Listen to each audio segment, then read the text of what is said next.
So today I will discuss part 17. So 17 lecture का part 2 होने वाला है एंड इसमें हम देखने वाले complete SQL topic revision.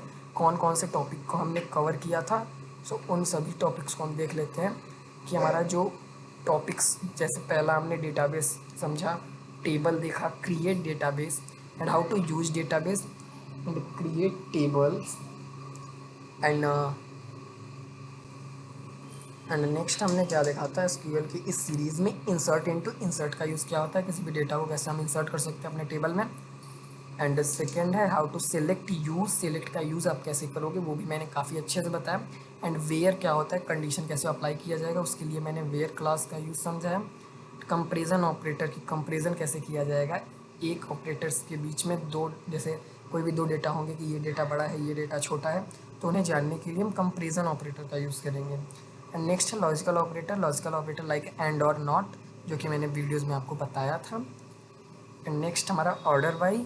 Order by का यूज़ किस लिए किया जाएगा, असेंडिंग एंड डिसेंडिंग ऑर्डर में डेटा को अरेंज करने के लिए। एंड थर्ड है aggregate function. What is aggregate function, जितने भी न्यूमेरिकल ऑपरेशन परफॉर्म होंगे एसक्यूएल में वो सब एग्रीगेट फंक्शन कहलाएंगे, लाइक काउंट, सम, एवरेज, मीन, मैक्स। अब काउंट का यूज़ क्या है आपको पता है, सम का यूज़ क्या है पता है, एवरेज निकालने के लिए, छोटी वैल्यू को निकालने के लिए, सबसे बड़ी वैल्यू को निकालने के लिए। एंड यहाँ पे अब फिर हमने क्या सीखा था, ग्रुप बाई को समझा था कि ग्रुप बाई क्या था, ग्रुप में ऑपरेशन परफॉर्म करना है। ग्रुप बाई हैविंग क्या है, ग्रुप के साथ जो सबसे ज़्यादा यूज़ होगा हैविंग क्लॉज होगा। अपडेट क्या होगा, अपने डेटा को अपडेट करने के लिए हम अपडेट का यूज़ करेंगे। एंड डिलीट, किसी भी चीज़ को डिलीट करने के लिए डिलीट का यूज़ करेंगे। कंप्लीट एंड ट्रंकेट, तो स्ट्रक्चर बचा के बाकी जितनी भी चीज़ें हैं उन्हें डिलीट करने के लिए ट्रंकेट का यूज़ करेंगे। ड्रॉप, परमानेंटली डिलीट करने के लिए हम ड्रॉप का यूज़ करेंगे।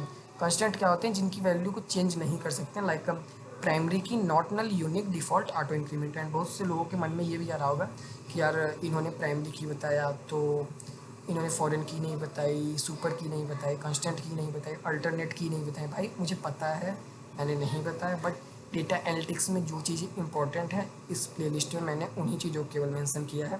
एंड बाकी जो वीडियो काफ़ी फास्ट बनाई है उनका मेन मोटो यही है कि आप एक्सप्लोर करें चीज़ों को जिससे समझ में आपको आए। एंड केवल आप प्राइमरी की अगर सीख लेते हो तो डेटा एनालिटिक्स एंड जो हमारा अदर्स कहीं भी प्लेटफॉर्म में आप डेटाबेस पे काम करने चाहते हो तो मेन हमारा यूज़ प्राइमरी की का ही होगा। डेटा एनालिसिस, डेटा एनालिटिक्स में आपको जितना मैंने एसक्यूएल बता दिया, अगर आप उतना सीख के जाते हो तो आराम से किसी फील्ड में उतर सकते हो डेटाबेस के।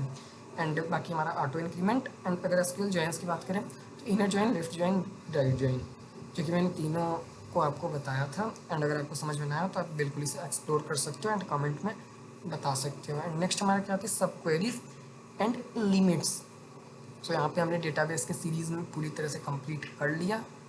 एंड हम नेक्स्ट की बात करते हैं, most asked SQL interview question. तो इस तरह से पूछे जा सकते हैं, difference between delete, truncate and drop. So answer भी दिया गया है, delete remove selected row, truncate remove all row, keeps the table, drop delete the entire tables. And next question, different between where and having. So where filters row and having filtering grouped data. Understand? Where filtering row and having filters grouped data. Question number 3, difference between primary key and unique key. Primary key unique plus not null and unique value null is allowed, database dependent. I hope चीज़ें आपको समझ में आ रही होगी, इसे explain करने की कोई भी नीड मुझे नहीं समझ में आ रही है। So primary key unique plus not null and unique value not null is allowed, database dependent. And question number 4, difference between inner join and left join. So inner join only matching records, but left join all left table records plus matching right table records. And next question number 5, which SQL command is used to sort data order by. Question number 6, which function return the highest value, max. And यहाँ पे आप other भी query को लगा के सबसे बड़ी salary को फाइंड कर सकते हो, जैसे कंपेरिजन ऑपरेटर का यूज़ करके कि ग्रेटर देन सैलरी 20,000, 16,000, इस टाइप से। And which function counts record, तो सिंपल काउंट का यूज़ करेंगे काउंट्स रिकॉर्ड के लिए। And which class group records, which class group records, तो ग्रुप बाई। एंड यहाँ पे हम अपने एसक्यूएल लर्निंग की जर्नी देख लेते हैं, हमने क्या क्या चीज़ों को सीख लिया है। मैंने सब चीज़ों को स्ट्रक्चर फॉर्म में लगा के रखा है जिससे आपको ये कभी भी दिमाग में ना आए कि आपने क्या चीज़ें नहीं सीखी, आपने सारी चीज़ों को सीख लिया है।